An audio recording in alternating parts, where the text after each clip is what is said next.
So hello everyone, welcome back to my channel. কেমন আছো তোমরা সকলে? আশা করি তোমরা সকলে খুব ভালো আছো। প্রথমেই তোমাদেরকে জানাই রথযাত্রার অনেক অনেক শুভেচ্ছা ও অভিনন্দন।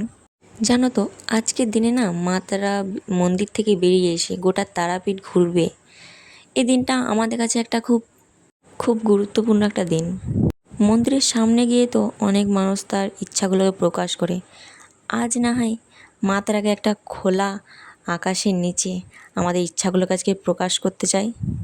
তাই বাড়ি থেকে বেরিয়েই এখন হেঁটে চলে যাবো আমরা তিন মাথা, কারণ তিন মাথার ওখানে আমাদের রথযাত্রাটা খুব সুন্দরভাবে উপভোগ করা যায় মা তারার।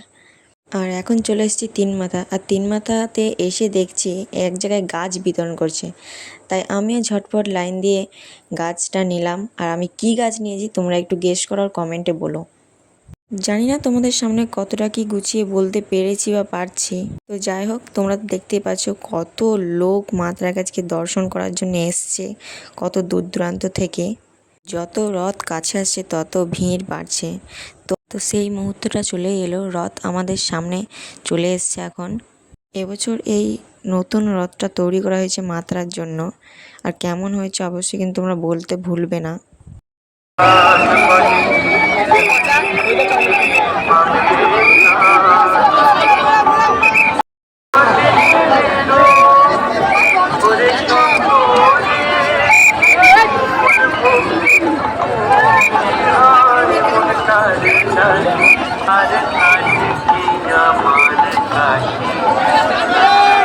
মা তারাকে আমার সমস্ত মনের কথা জানিয়ে ভিড় থেকে একটু সাইডের দিকে সরে এসে দেখি মা তারার রথ ঘোরানো হচ্ছে। এখন মা তারাকে নিয়ে যাওয়া হবে মন্দিরের সামনে।